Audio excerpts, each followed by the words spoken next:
So I think based on the numbers that what we see and we talked about, the spend December around like 30 to 50K per day. And you can blink twice if I'm closer to the real numbers, or once if I'm totally wrong. Based on the numbers, I think like this is somewhere like the ballpark. I would say maybe now it's even like growing since it's January and looks like it's picking up. This is no bullshit gaming podcast, 2.5 gamers, sharing actionable insights, dropping knowledge from our day-to-day user acquisition, game design, and ad monetization jobs. We are definitely not discussing the latest industry news, but having so much fun. Let's not forget this is a 4 a.m. conference discussion vibe, so let's not take it too seriously. It's very dramatic. Hello, everybody. It's 2.5 gamers. We have a special episode again. We're doing a live review. My name is Matej Lancaric. I'm Felix Braberg. And I'm Jakub, Remia. And we are your hosts. We also work as consultants on the UA, admon, and the game design side. But, most importantly, we have a special guest, Arthur from Madbox. Can you give us a short introduction so we know who you are and what you are doing at Madbox? Pleasure. Hello, everyone. Thank you very much for having me. Really happy to be here today. A bit stressful as well, I have to admit. I'm working as a game director at Madbox on the game PokéChamps. So basically, my background is a business school guy that was passionate about games and wanted to create universe for people and create cool experiences. I had the chance to go to Gameloft and Ubisoft before Madbox, and I was looking for a place where I could have more impact. And finally ended up finding Madbox. So I started as a producer working on many hyper-casual titles at the time. I was helping 5 or 6 teams building hyper-casual games. It was a very interesting period of, failing a lot, and just having a good idea, failing it, having a bad idea, failing it, having a random idea and succeeding. You don't really know why. In the end, we ended up finding out why, but it's this period where you get to learn a lot. And this experience got me to game lead some projects and eventually game lead PokéChamps that validated great KPIs. We iterated it and we ended up scaling the game in August 2021. And now I'm working with a super talented team on making this game even better for players. Nice. Yeah, we have PokéChamps on our radar for a long time, actually. For a long time, I put it into our backlog. I think a couple months ago, and I was like, "Oh, wait a second." I think maybe April, even maybe it was long ago. Yeah. I think it was after the Games Forum, because I met one of your colleagues. I think I met Thibaut or someone there, and then it was just like, okay, let's take a look at this.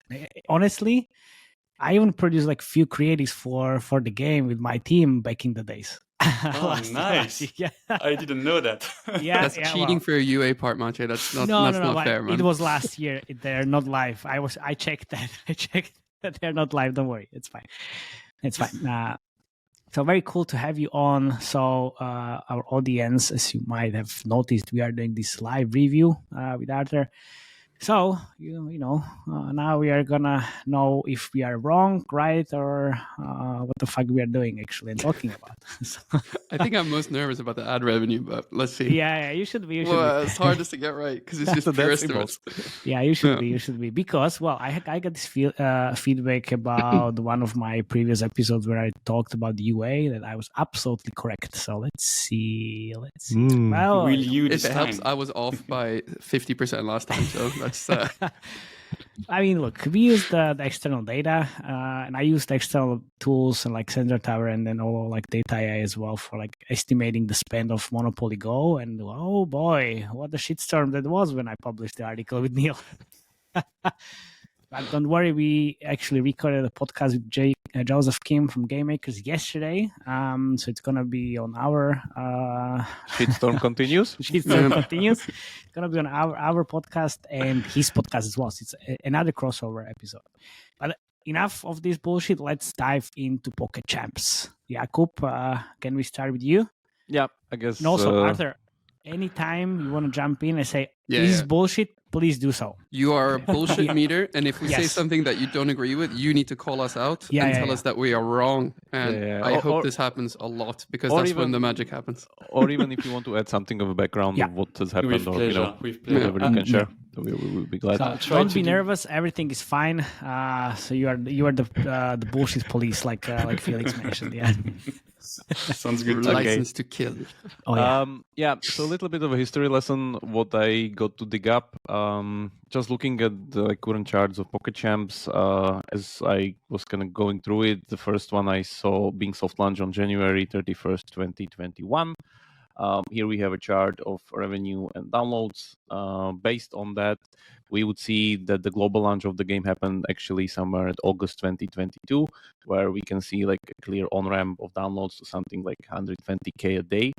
And then a little bit of a decline, and then I would say kind of stabilization. It's quite stable on the revenue side, it's like it's a more granular picture here, because on the revenue side we could see the spike there on the global launch, so something like 70K a day, then like decline to like March last year to like 20K, and then suddenly there's a pretty big spike, and the hockey stick continues to like 100K IAP revenue a day. As I was looking through like overall numbers, lifetime numbers says 35 million downloads, 30 million IAP revenue only, without counting the ad revenue. December numbers landed at 1.5 million downloads and 2.6 IAP revenue only, and currently the game is doing something around 100K IAP revenue a day and 70K downloads a day. So that, I guess, would be it. I would just jump in and use our sadness multiplier. So if we are looking at these numbers, what the sadness multiplier is for our dear listeners in Arthur. Okay, so the sadness multiplier is basically as we had these discussions with different studios, which they said you're wrong or right. Based on the real numbers, we kind of developed this term sadness multiplier, because every time we're looking at Sensor Tower data or any other external tool, we need to multiply the numbers by 1.5, sometimes by 2, depends on the amount of data. So usually when we see 30 million in in-app revenues in Sensor Tower, it can be maybe 40 or something between the 30 to 45 or maybe 50. So I'm a little bit more conservative and say, in my opinion, overall the revenues would be 40 million, somewhere around that. On IIP side only. So I guess you are earning way more on the ads as well. So which is I think it's something around that. Yeah, definitely. Nice. Okay, that's very good. Glad that we are not completely wrong. No, I mean, we developed the sadness multiplier quite well. The sadness multiplier makes us happy. Yeah, it's the happiness multiplier in the end. Yeah. Going to the game design part, I was very surprised when I was playing the game, because I thought it was kind of more player input heavy, or like I don't know why I did that, when I was putting into our back catalog when Matej mentioned it, but it has very, very interesting design around the fully automated gameplay. So if we would run through like the basic core loop, we have our Pocket Champ or whatever, it's pretty much the character here. It's a carrot. No, I think that's a parrot skin. Okay. I just missed the strawberry skin with the event yesterday, unfortunately. Anyway, going into the gameplay, the interesting part actually starts even before the gameplay starts, because there are these stats which are very, very important, meaning there's 4 different vectors: run, swim, climb, and fly of transportation that the game is pretty much built around. We can see that there's the usual Clash Royale gacha progression. I'll get to that later, but the core gameplay mechanics are more interesting one. So actually the whole tactics, or let's say player input, starts before the game, where it's very, very important to select the right gadget for the track. Because if I understood correctly, the 4 stats are kind of baseline levels that I'm still upgrading through like chests and like my progression throughout the game. And then the gadgets affect those stats based on the terrain of the track. So for instance, here that we see, for those just not seeing the video, we have some kind of a straight line that's been cut out into segments, which means that between the segments I fly, on the segments I run, or if there's water, I swim. Yeah. Or there could be also climbing segments if there's elevation, but it's not here. It's like actually the opposite. So, for instance, here, actually the game gives me some kind of a boost for specific gear, and that gear is sport one. So the gear actually has multiple vectors also, where those are categories that pretty much the tag words that is being played with, such as like sport one, mecha one, whatever, like different taglines that you can imagine as the usual like Charmander, Pikachu, Squirtle elements that are pretty much being streamlined into the game. And then when I select the gear, I press the race button, it kind of collects the champions, which I think a lot of them are bots, unfortunately. And then it goes into the gameplay. Why unfortunately? Why unfortunately? Why is that? Yeah, it's like matching is very hard. But let's see what Arthur has to say on that. Yeah, well, I would also like to hear that. And then the race pretty much goes without any of my kind of player input. I just kind of see it, and yeah, I can put some smileys there, and like which is a lot of fun.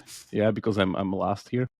We're gonna push. We're gonna push because we had the flying gear.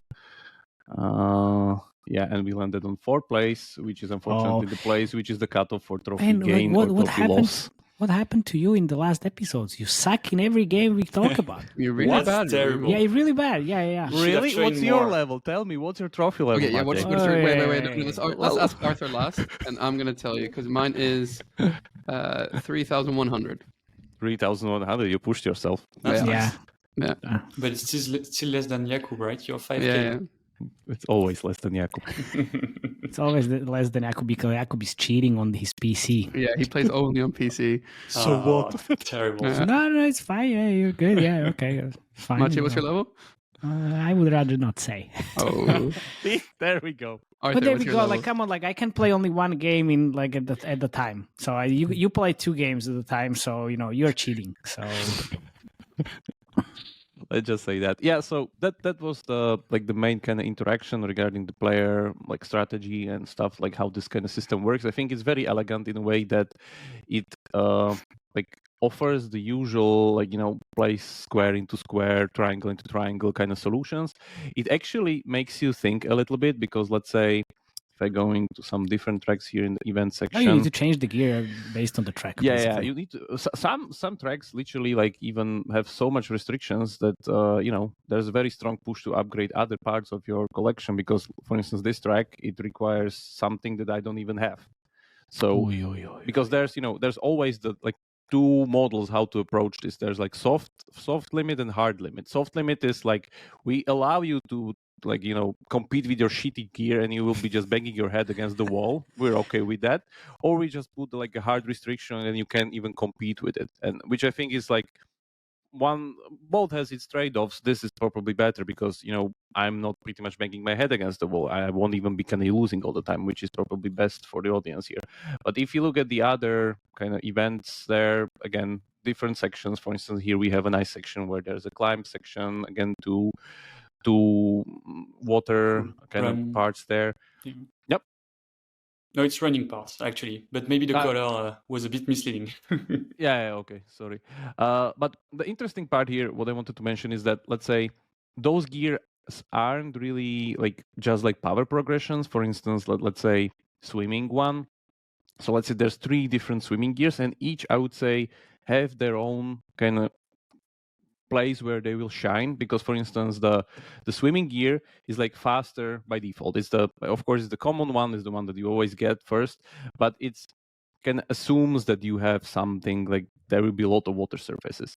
Then you have the sailboard one where you have boost on multiple sections, which we could apply also here because there are multiple sections. Yeah. And there are the water backpack one, which is the more you swim, the faster you go, which again implies completely different tracks. So you already see the decision here. For instance, if this will be pure water surface, I would probably select this one because it would speed me up. Because there are these run and swim switches, I will probably select this one because this gives me probably there's more running surface, so I would say something for running. But anyway, just for sake of example, I would select this one. I've seen even this kind of nice parameterization between the gear. I guess that was one of the hardest part regarding the design, to how to create enough of a collection for player choices to be enough strategic and engaging, and also to create the input for players to have the incentive to upgrade them all, because as we all know, that's the death of every gacha. If you like one part of your equipment can solve all your problems. So that's I think that's done here very, very cleverly. Continuing there with the progression, as I said, there's like pretty big kind of a like how much stuff you can collect there. Gadgets. Yeah, pool of gadgets. So there's like 24 from the trophy row, 23 Jakub, would for you events. say gacha pool? Yeah, the gacha pool is very interesting here actually, because we There have you the go. usual. We have let me get that. We have the usual Clash Royale shard gacha here, which is Do you see like how excited he is? Like this is the this because is the most excitement. There's nice iteration within the game. You actually learn something that this new thing, it works, because what the game does is it has the usual like Clash Royale shard gacha, which is as always like gold scarcity driven economy. I mean soft currency, where you have always more parts to upgrade than you have gold to upgrade for. Like this is the number one rule here. The other rule here, that these things are kind of complementary, or let's say you need all of them. They are kind of pieces. You don't really kind of, let's say, let me just focus on one legendary and it solves all my problems. It's not power progression, so that's great because I need to upgrade all of them in order to progress in those different modes and different types of tracks. But the other interesting part, that these tokens are kind of mixed into the pool. So you're not only getting here we see. So we're not only getting cards for the gadgets, we're also getting these kind of training tokens for different kind of those four like terrain vectors. Even the chests have different symbols between them, meaning that they have an affinity towards some kind of a, let's say, for instance, now I guess I want to probably select some kind of swim one because that's my lower attributes, and I don't want to pretty much abandon one of the attributes because then I will get stuck or something. So that's done very, very cleverly. And then one of the other very interesting thing for me, let me open one chest here. We can probably show that we have the usual kind of soft currency, hard currency, running points.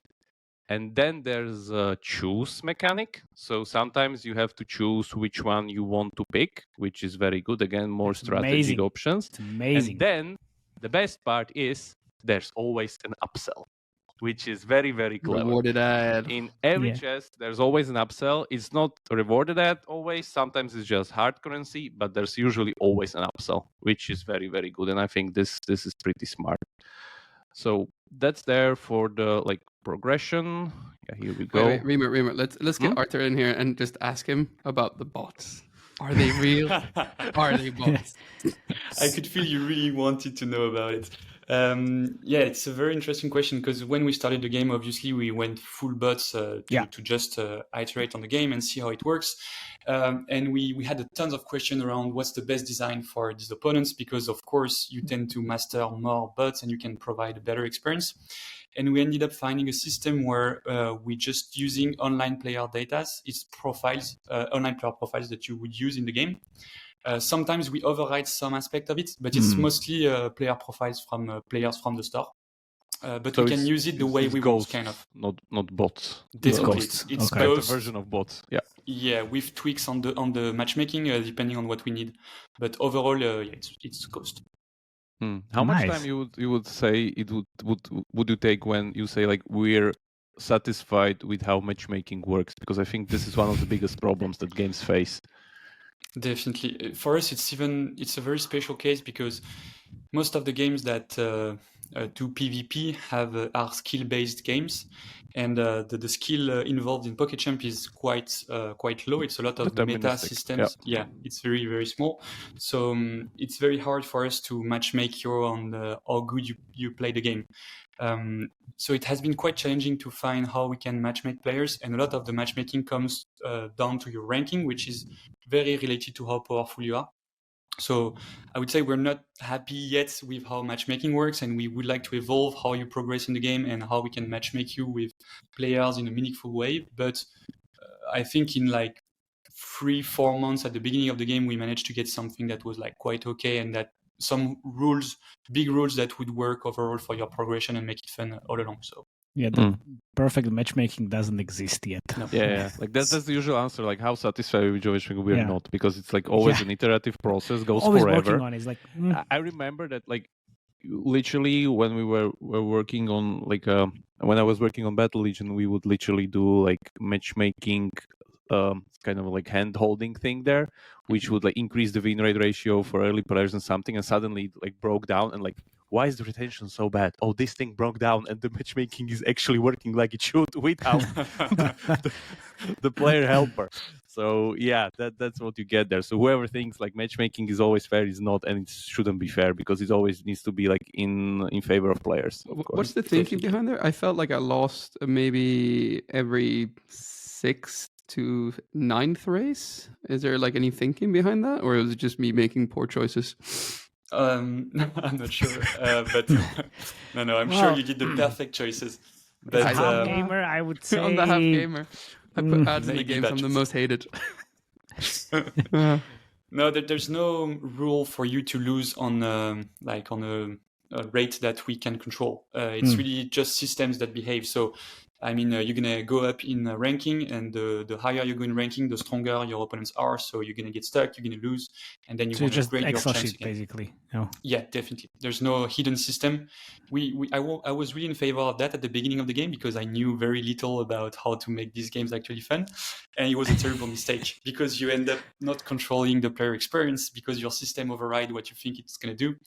So I think a very old good Excel file with a good curve is always better than a strange system that overrides everything. Nice.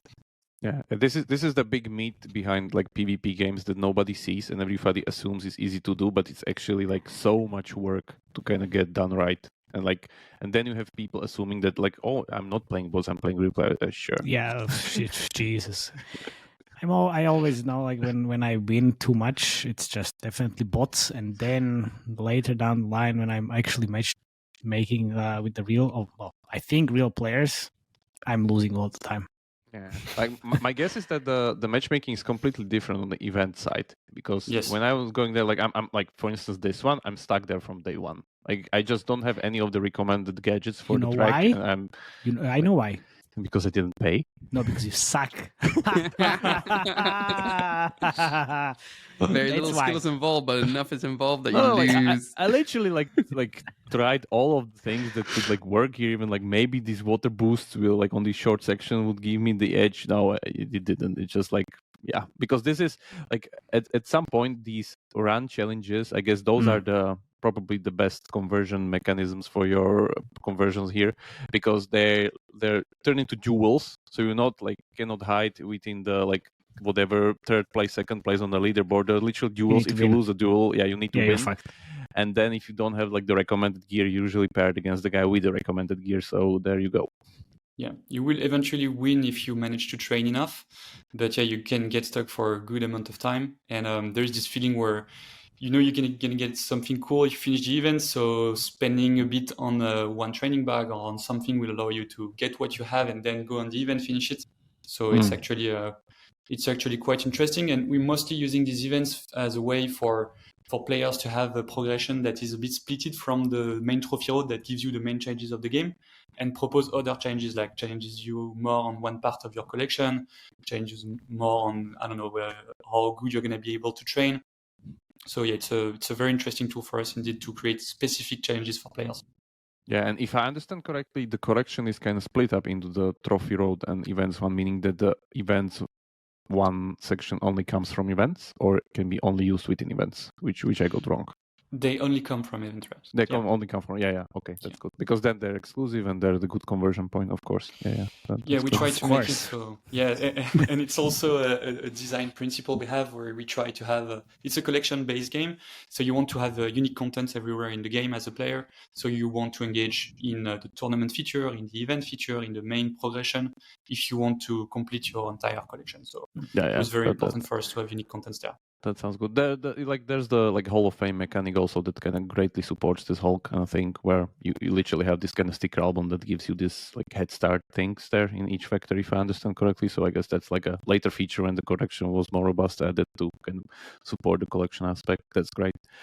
And like talking about the event system and this whole thing, that would be my kind of first question for you, because I was looking at old builds of the game, like really, really, really old, like November 2021, and there wasn't even any event button, or like the whole screen was kind of a little bit smaller on the side. So I guess no more events or tournaments.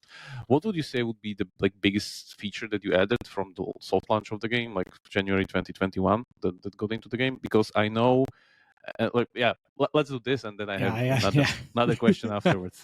Sorry. One question at a time, man. When you say biggest thing, what do you mean? The thing that had the best impact for players? Yeah, probably. Like from product's perspective, after that soft launch, what would you say you added to the game that would be like a significant feature that moved the needle? Well, that's a different question, because if there's like that was aimed for players, it could be something else, right?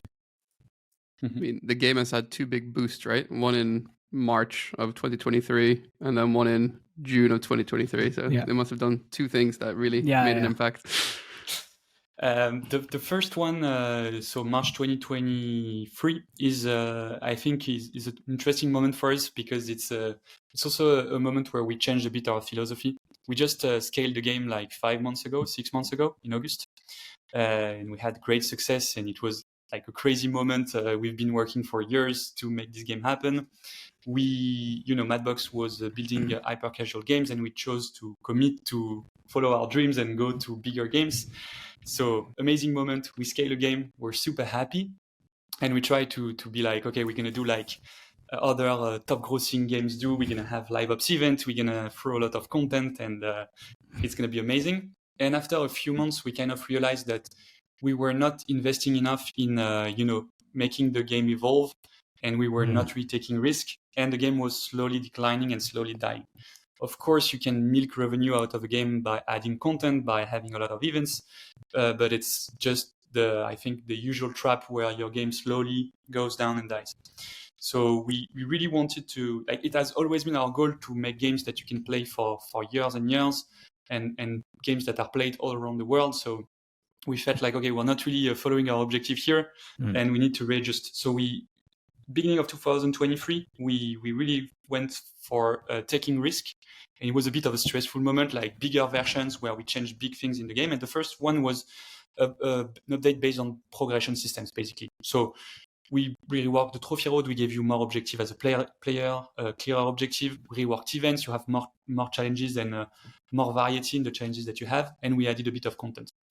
And we rebalanced the whole game, basically. Like from day 2, day 3, the whole game has been rebalanced. So it was big risk, because when you build such an update, you can also end up crashing your player game. base. Yeah, definitely. But it eventually paid off.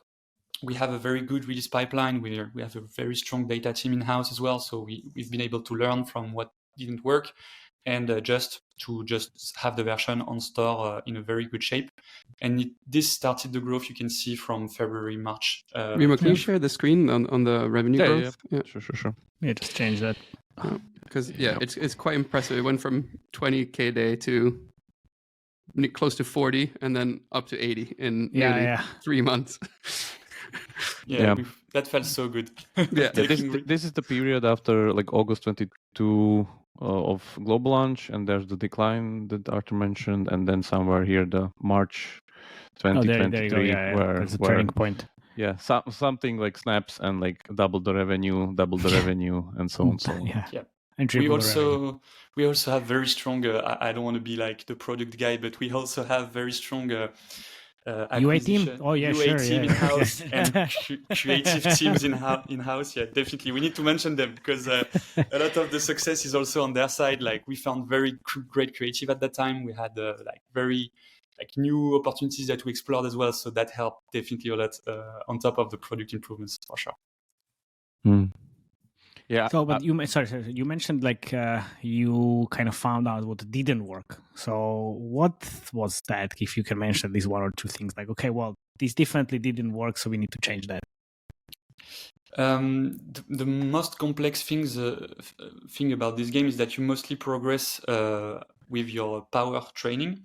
So a lot of the challenges you're going to face, you're going to be able to overcome it by training your champ, coming back to the game, being stronger, and overpass the challenge. And it's been quite challenging to make this fun on the long run, because it's really pretty much you come back to the game, you get X power, you're stronger, and now you can advance from X. and then you're stuck and you go again.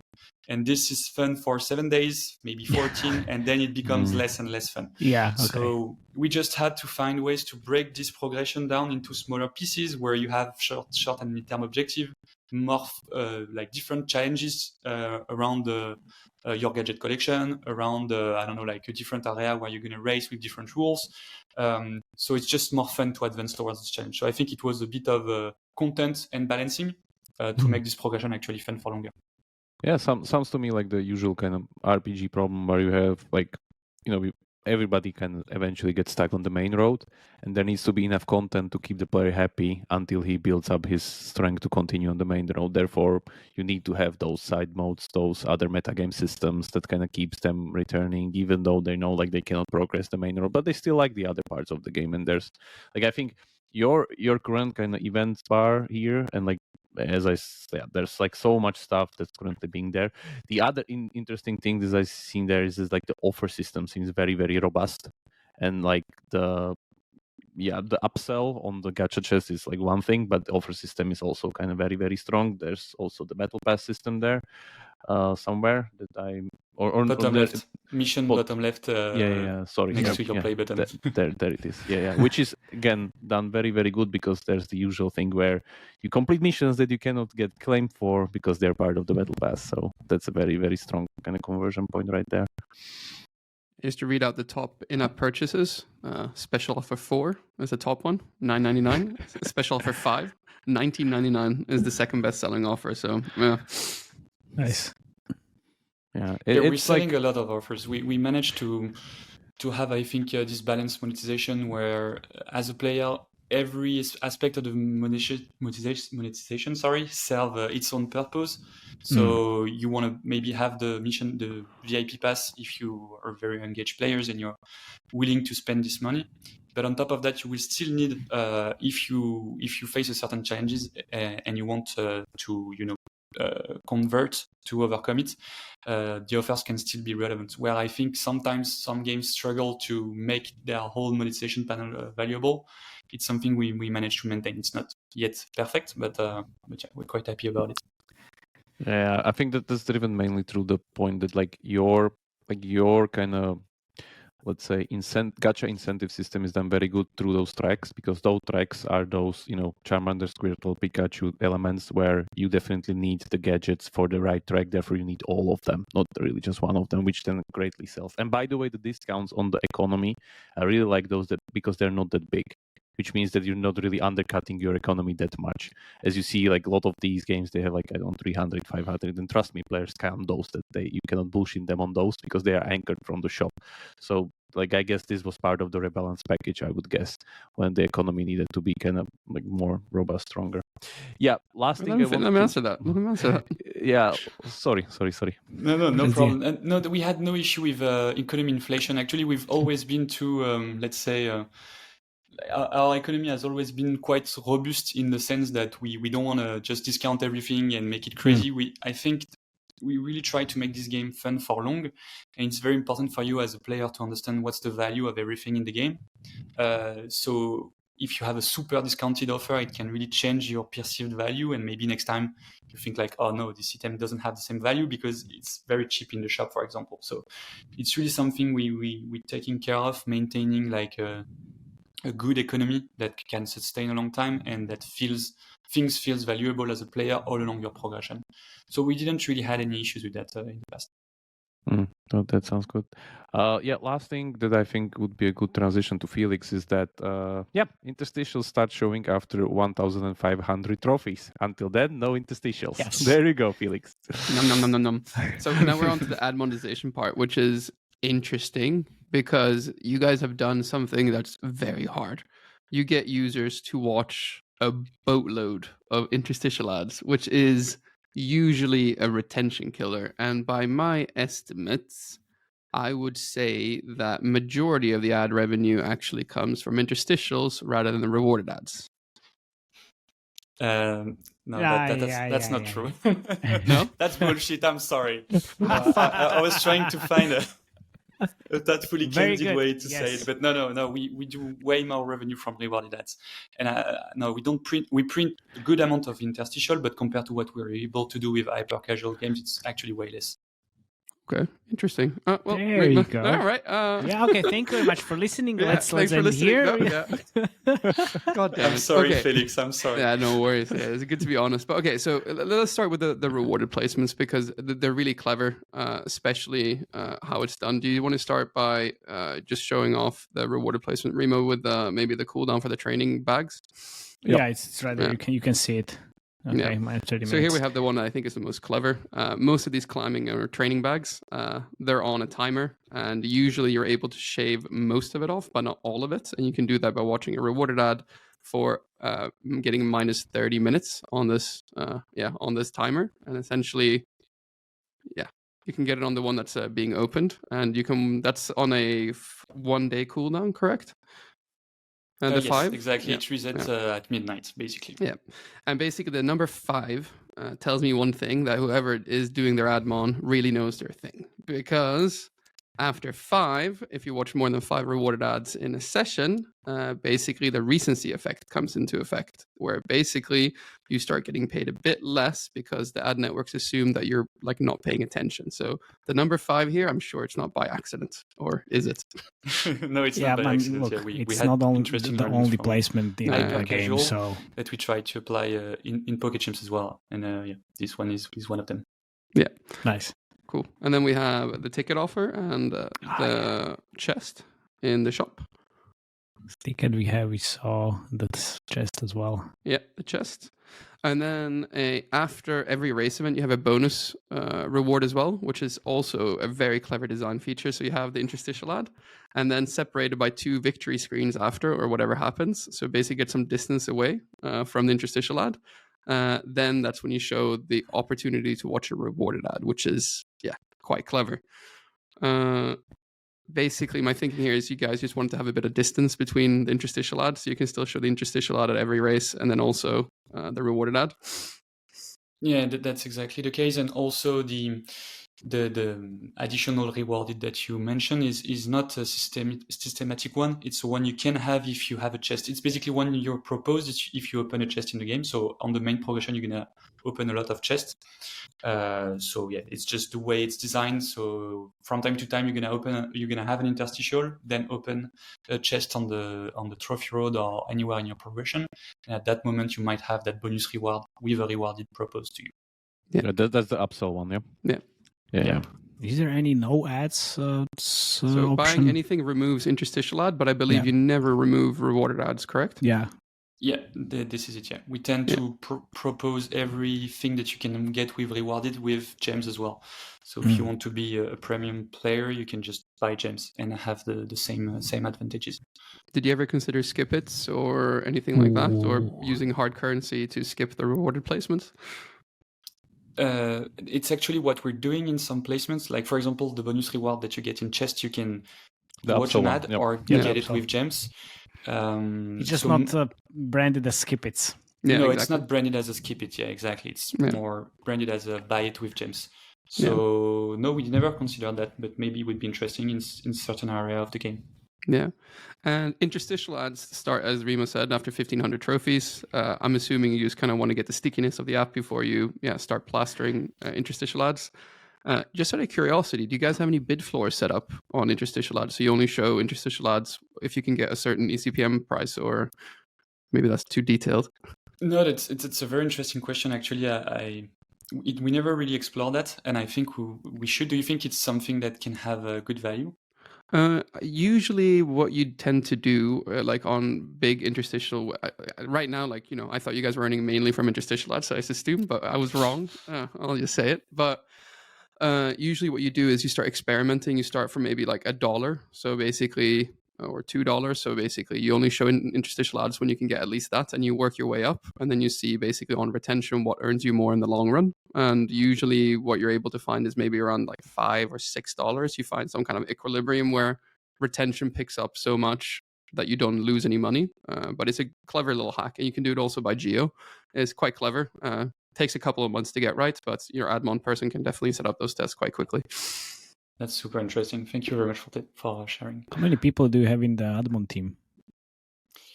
I think we don't have people specialized in ad mod. Okay, so it's a combination. Yeah, it's UA team basically. Okay. It's a classic hyper casual setup. Hyper casual setup. Okay, okay, now, okay. Yeah. Makes sense. I'm assuming also, given the fact that I saw mainly Max AppLovin ads, you guys are 100% on AppLovin Max as a mediator, yes, right? We are. Yeah, you could ask me if you look at the UA channels and I see AppLovin like 7 times on the one page, like this is Max, 100%, 100% Max. You got it. It's Max. Nice. All right, so here sense. comes the ad revenue impression before we get on to estimation, before we get on to my questions. But I estimated in total, you guys are earning anywhere between 39 to 45K a day in ad revenue, which is about 40% of the overall ad revenue without taking into account the sadness multiplier. So it's probably closer to 30 or 35. That's ECPMs from late December, though, so it could be a bit inflated. No, but it's actually quite close from the reality. Good catch. Yeah. Okay, so I'm assuming then that I estimated that your interstitials are 9 on average, and the rewarder are around 6, but maybe that's a bit too high on interstitial then, and that should be reversed. Yeah, but it's a bit high on interstitial, right? And I think you're not that far rewarded. Okay. So yeah, you can just tune down. Saved by the numbers. Yes, at least, yeah. But it's interesting, like if the split is 35, maybe 40% ads and 60-65% IIPs, I would expect 50-50. Oh no, 40-60s. Yeah, that's reasonable. Yeah. My first question is I have this question so much with clients that are interstitial ad curious, because I think it's one of the ad units hardest to get right. Obviously, reward is really hard to get right, but you guys have such a robust economy that I think is more interesting to listeners to kind of just ask, how did you start experimenting with interstitials? Because it can absolutely destroy retention. We had a lot of experience with interstitial with our hyper-casual background. We scaled several big hyper-casual titles. So we could experiment with where do you want your interstitial to happen, how you want to parameter it. So it's something we knew. And to be honest, we didn't iterate that much on pocket champs. We knew we wanted it to happen on the end game. So it's a moment where your gameplay is finished. But before getting your reward, so you get to see the interstitial before getting rewarded by the game. And then I think the rate, how often you see an interstitial, was the ones we knew were the ones that don't damage too much your retention while still bringing a good amount of revenue. And we really went for that medium scenario, and we never really tweaked it again. It's something we want to iterate on because we would like to get out of interstitial little by little with the game. We as I said, we have a long-term vision for Pocket Champs. It's a game we truly believe we could bring super high in the stores and in many more players' hands. So we believe removing interstitial at some point will be valuable. But from our latest test, I don't think interstitial have this much impact on retention, at least from our experience on early retention. Nice. So yeah, it's a balance to find. And now we are kind of in the medium scenario that we found out was the best one from our hyper-casual experience. Cool.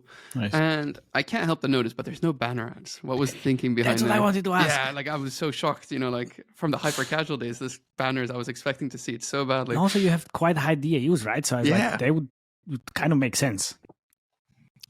Probably. To be honest, I don't want to be too much on this is good or this is bad. But yeah, sure.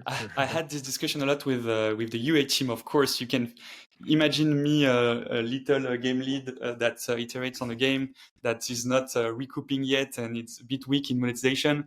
And I'm like, no, I don't think we should have banners now.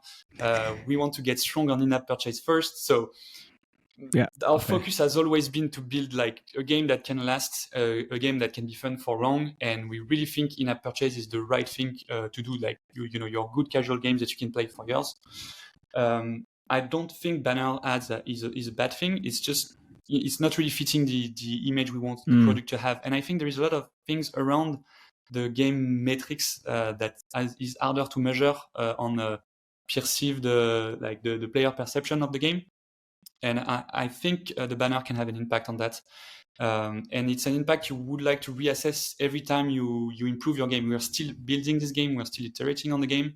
So it would be pretty hard for us to, reassess all the time, is banner a good idea or not for players. So we chose, the game is profitable. It's doing good. We are aiming long term. We know we're going to keep building it. So I think it would be an interesting optimization eventually, but maybe arming our product vision and the long term of what the game can become. So we chose not to have it. From our estimate at the time, also it was a small chunk of revenue compared to what we have with rewarded interstitials and in-app purchases. So yeah, we chose just not to have it. But maybe I should be challenged more on that, and we should try it. I don't know. I mean, it was just first thing that came into my mind as well. It's like, okay, DA was quite high. Where are the banners, basically? Yeah, but I think fair enough. Very good answer, actually. Yeah, makes a lot of sense. Yeah, so I have two more questions, and then we'll turn it over to the UA lead, and he can show some fun creatives. But just wanted to ask also, you have the most aggressive end cards I've seen on a scaled game on rewarded ads. Do you guys try to speak to your network partners to limit these end card formats, or do you just let them go completely wild? Cool, that's an interesting information. I didn't know that we would be assessed this way, but no, it's just the only thing. I manage some clients that have a really large daily revenue, and all the things that I realized from the ones that have a large daily ad revenue on, especially rewarded, they're very picky about end cards and how you show end cards, especially on interstitials and rewarded, because it impacts player retention so much. Even the fact that some people have considered just going on ad mod mediation to have better ad quality. That's what I heard, because the retention is so much better. And what a lot of people don't know is you can actually speak to your ad networks and say hey, get the shit out of my game because I don't want it there, because I shouldn't see 60-second videos with 6 clickable end cards. Fuck my life. You should play the Tower War more than 10 minutes. That was 60-second videos, 10 clicks. It was just, and then it was also playable ads on top of it. I had a heart attack just closing the ad, just by closing it. So I've tested this, and if you remove end cards and say 30 plus 5 and 3 clicks to exit, which I think it's fine. Usually ECPM drops by about 4 to 5%, but usually that offset in ECPM drop is always offset by higher retention. Yeah. Mm-hmm. No, but it's definitely something we're doing. We're really taking care of making sure the experience is great under all aspects, and ads is part of it. So we're talking with the ad network, and we're trying to remove everything that is too aggressive. So maybe you've been unlucky, or maybe there's something we didn't cover. I don't know. This being said, sometimes we tolerate things that are a bit in between, interstitial ad that can be a bit longer than 5 seconds or these things. But overall, we really try to maintain something that is not too aggressive on that side. But it's a very interesting point that you raise, and it's really something I want to discuss with the UA team in-house. All right, last question before going over to UA. Why are there no ad-related daily missions or monthly missions? That's a very interesting question. Actually, there are missions. Really? But not the way you would think they are integrated. They're just indirectly pushing you to, or encouraging you to watch ads. Because, for example, you can claim 10 daily deals. If you just claim the free one, you're going to get 1 progress in your mission. If you watch an ad, you're going to have 2, for example. You want to earn a power, rewarded ads would help you for that. So we went for this integration that is a bit indirect, but serve, I think, the same purpose of encouraging players to progress in the game and to actually advance everywhere. But we felt like it was the way we integrated it without having directly asking you to watch ads was more in line with the vision we have for the game, because we want VIP players to, or all players to have, this good experience where if they don't want to engage in certain aspect of the monetization, they won't get completely stuck, or they won't lose something forever. And losing one mission is a tough moment, because you can't, you're gonna get slower to get your skin in the end and all of that. So yeah, we went for the indirect integration, I'd say here. Yeah. So basically here, the 10 daily deals, that's the one that you would say is ad related to. No, I'd say almost all of them are, because spin the fortune wheel, you can respin the fortune wheel with a rewarded ad. So you can double what you get here with rewarded. Claim daily deals would be, get power, you can reduce your training bag times with rewarded. So yeah, I would say almost all of them are in the end like closely related to a rewarded placement. Yeah, for those wondering, like some game, what Felix is asking, some games literally put here like watch an ad mission. Yeah. A lot of games do. That's the practice. Yeah. All right. Great. Yeah. Seriously, great job. Like some of the feature, especially the 5 on the opening of the training bags, I think is really genius. So well done. Thank you so much.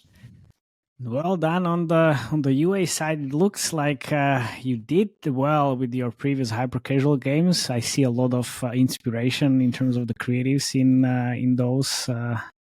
One sec. In those creatives, let's see. So I'm gonna. Okay, maybe I will start. Yeah, I'm gonna start directly with this because it was a lot of fun and it's really clever.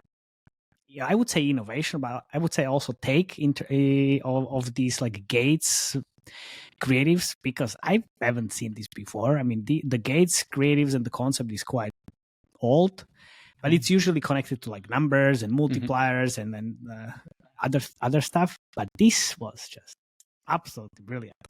So if we start watching these creatives, look at the gates. So it's not your typical numbers, but it's animals. It's amazing. Seriously, I was like, oh my god, this is perfect. I love it. I can imagine like this is definitely not the first iteration of these gates, and it would be great to understand like how did you kind of come up with the animals, or like how did you end up with the animals. But oh my god, like it's different icons as well, and just different like takes on this. I mean, the overall concept is quite clear. Love it. Gates, perfect. But the different icons and different animals, that's I haven't seen that before. So we have a lot of these that I found in the Sensor Tower, as well as in Facebook Ads Library as well. So we have this again, and you see the combination of different animals, different visual style of those icons, and then also kind of different backgrounds as well. I love the music as well. It's just very cheerful, and also the humor in the creatives. That's what I really like, and also like a lot of male players like these types of things as well. So it's a combination of hyper casual humor and then fail as well. I mean, the fail style kind of works well. And then we have Jakub. No, just like for those not watching, like the usual gates creative got turned into like you choosing between animals, and then the fail ones are actually you choosing an animal that's not appropriate for terrain. So you drown, fly down, get killed, and stuff like that. And then funny moment. You have these gadgets as well, and again like different visual styles, which is great. So I love these. It's like multiple of those. What I think this was also quite interesting. Wait, are they not lying in any of their creatives? What? I mean, look, you have the game which looks like hyper casual. Why the fuck would you lie? Like, it's just like you want to just showcase the gameplay because that's what, that's why you have the low CPIs basically. But then there are some different things. And this, I mean, I almost fell from the chair because I know a few hyper casual games, and this was taken from like car. I think Hutch had this like one car game, and this is like a hyper casual mechanic.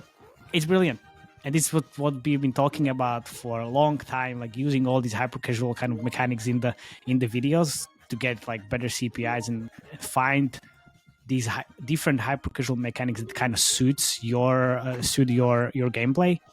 It's super clever. It's super clever. It's really, and I think this is the most fake one yet. This was the most, because it's. Let's look at this. I mean, it's still mobile gaming, right? I thought this is like like My Perfect Hotel type of creative, maybe a little bit. Yeah, I think it was one of the inspiration, definitely. I was like, oh yeah, 100% is My Perfect Hotel. It can't be anything else. Okay, so literally like idle gameplay. Yeah. So this is a little bit, I would say altered gameplay. But then it's something we're exploring. It's really something we want to explore. Like, how the player will be able to have deeper progression system, and like maybe upgrading what the machine you're training on, such things. So it's also kind of exploration for the game as well. At a look into what Township is doing on their simulation, like the creatives, they have multiple kind of upgrades, and even it looks like different progressions in that creative, which is like 45-second long. You have like all the classic golden goblins start, and then you are upgrading the farm and everything. It could work quite well here with the gym and then the tracks and all the different gadgets. It's very interesting.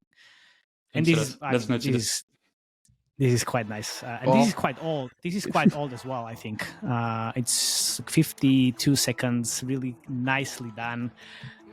And I think I saw it multiple times. Yeah, it's really nice. It was for the worldwide launch of the game. We went for a fully fledged trailer. And it was like, as a game maker, when you have such a trailer for a game you worked on, it's just an amazing feeling. And it ended up working well also in creative. So, it's a double win. Exactly. And also like it's very well made, and like the whole kind of narrative and like how it looks and like how it progresses from start to the end. You just want to watch it. You just want to see like, okay, well, how does that end up? All the twists and everything. Yeah, it's great. And you see, nice. So that's that. And then obviously we have some like UGC type of things, which is quite nice. But yeah. Oh yeah, you can hear like. Is that a real guy? Yeah, it's a real guy. Right? It is. Yeah. It's actually commenting like what's being done in the game. Like, yeah. So it is real person. Who's the guy? Do you know him? Or is he just... No, I don't know him. I would have liked, but no, I don't. Yeah, it's random creator. But that's was there, and then we have, this is how it's done, Jakub. So this is how you end up first, and not suck. It was a tutorial video for you. Yeah. I was like, I will have one more question after finish the show reel, because something dawned on me. What? A different game. A different game. Okay. So yeah, it's basically like this is quite nice actually. But yeah, so UGC type of things.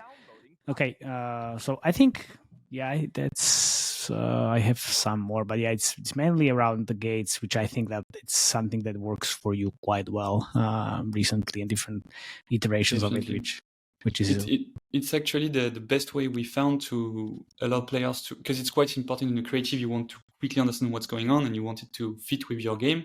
And if you just have the core gameplay of Pocket Champs playing, it's not really clear what's going on. And the gates was a very interesting tool for the players to understand that you have to make a choice. So it's a very simplified choice between something that flies or something that swims. But in the end, it's actually the type of choice you can make in the game. Nice. Yeah. The issue we have with that is that often players feel like they will be in control of the champ, which is not the case, which can be frustrating for some players. So it's still something we're exploring. But yeah, it's quite nice for you to understand what's going on. Yeah. Very, very clever way. So Jakub, what's on your mind? The question for you, Arthur.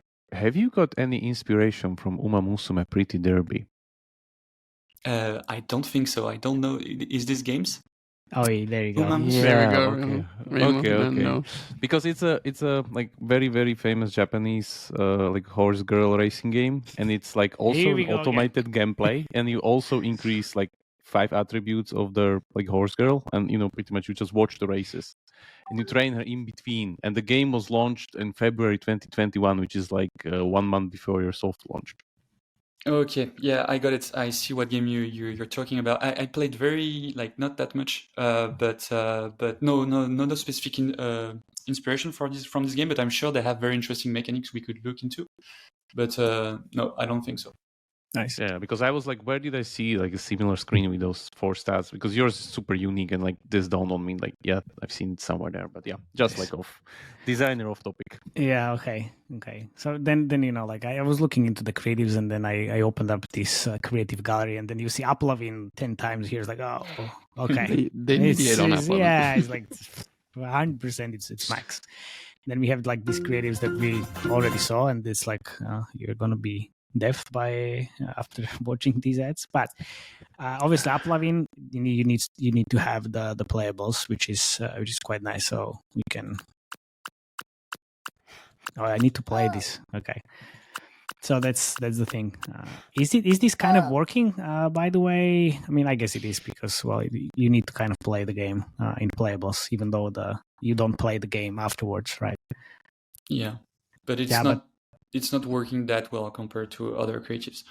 Okay, nice. All right. So from what I see here, when I was looking into this, like all countries in worldwide, obviously like the uploving popped up because from my understanding, you would use first US, then you add tier ones, and then you open up worldwide. So there you go. But then it's like there's like YouTube Mintegral, and I saw a lot of impressions on Instagram and Facebook, especially in US, and also TikTok. So I was like, okay, but it's an interesting mix because I mean, if I look in here, like you have basically everything which is available. So I use Unity is there, and I would assume you use also Moloko. But yes, we do, yeah. Yeah, okay. So that's like all these like bid machines and whatever else bullshits. But I wanted to say something, and I totally blinking on it. Never mind. Oh yeah, I know. So you are definitely running the like hybrid ROAS campaigns on uploving, and I guess on Unity as well, and I would say Google too, since you have this like amazing split, like 40-60, which is nice. And my assumption would be, and let me just change here so I see your face when I'm talking about the estimates of spend. So I think based on the numbers that we see and we talked about, the spend is somewhere around like 30 to 50K per day. And you can blink twice if I'm closer to the real numbers, or once if I'm totally wrong. Based on the numbers, yeah, I think like this is somewhere like the ballpark. I would say maybe now it's even like growing since it's January and looks like it's picking up a little bit. And based on the retention profile, which is something I see here, so we see like, or let's say 50% day one retention, which we also know that this is kind of overestimated. Yeah, definitely. I think. Yeah, retentions are well overestimated in both tools, every tool. So our day one is actually lower than that. Okay. It gets lower and lower with time. That's what I wanted to say. Like if there's like day 90, which is like 1.5. So if this is overestimated, then let's say it's around 1. So I would say you're kind of optimizing for like my maximum like day 60 payback period, because then after day 60 it started to be quite flat. So that's why I kind of like ended up with this estimation of like 50K, maybe up and down 10K per day. So let's see. Maybe I'm totally wrong on this, but maybe it's even more. Maybe it's even more. It's like maybe. Yeah, I think it's a little bit more than that, to be honest. But I'm not a UR expert, so I'm not sure. But I think it's a little bit more. Okay, yeah. I would say it's a little bit more. I wanted to be conservative here, but yeah, if we're talking 50, maybe it's like 60, 70, depends on the latest numbers, because the revenue is fucking growing. It's growing, and honestly, it needs to be very short payback period because of the retention profile. So that's that. So yeah, good job. We're really struggling with long-term retention now with the game. It's something we want to improve since the beginning, and that would really help stacking even more revenue and growing our player base. So we really focused on that, and I think it's the main conversation we are having today at Madbox is how do we make this game engaging for longer. Yeah. And that would completely change the way we do UA and the way we manage to optimize this game over time. Oh yeah, I'd like that, like improvement on day 90. That would like unlock so much more budget. Honestly, way more, because then you could optimize for long payback period, like all the like casual games basically, and it's like you can spend millions. So nice, one day. Yeah, very good job. Yeah, I mean, it's on a very good trajectory towards that. towards that. Is there anything you want to add to like the game design, admon, or UA analysis before we let you go on your merry way that you think would be interesting for listeners to kind of hear from your journey with building this game?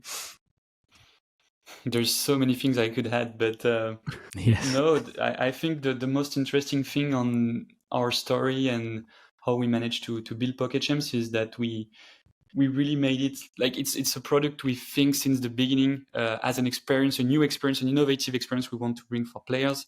And thanks for your positive comment on the game. It's super nice, and we can feel that we managed to bring something that is a bit different, that brings an experience that is new for players. So it's been a lot of struggle, and it's not an easy path. It's as failing for on your hyper casual game and failing again, but it's more looking what you're building and just trying out new things.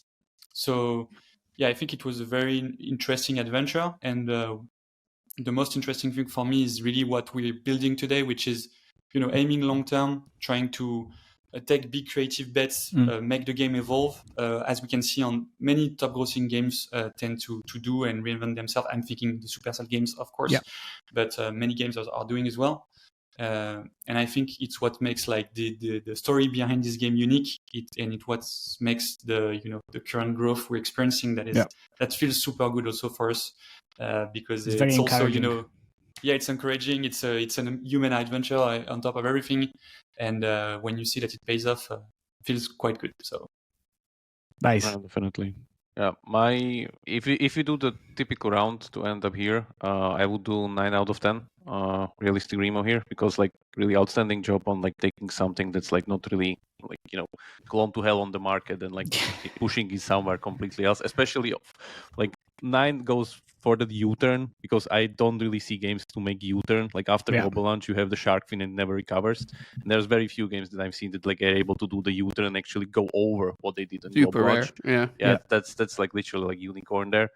And the only thing like why is 9 not 10 out of 10 is that I think like your biggest challenge, as you said, is your metagame, to widen it even deeper, to like push on that progression and make it even more bold in a way that like events and everything, they are great, but you need to keep this kind of very, very specific thin ice of attention budget of like you cannot go very deep on the system because they will turn the game like more core-ish, which you don't want to know, but you also want to kind of inject more flavor and more kind of different things into the metagame that would like increase that like level, day 30, day 90 kind of feeling. So but that wasn't will that be like what Mika mentioned that Mr. Autofire is kind of doing on their end for long term? That's like they added like all those different modes, different kind of side things, and like different social events. features and all of the like, guilds and all of this fun stuff when the players are kind of. But the thing is that you need to get the right one. You cannot just overflow the game with 20 different features, then so core that you lose the main player audience. So it's very delicate. It's not really like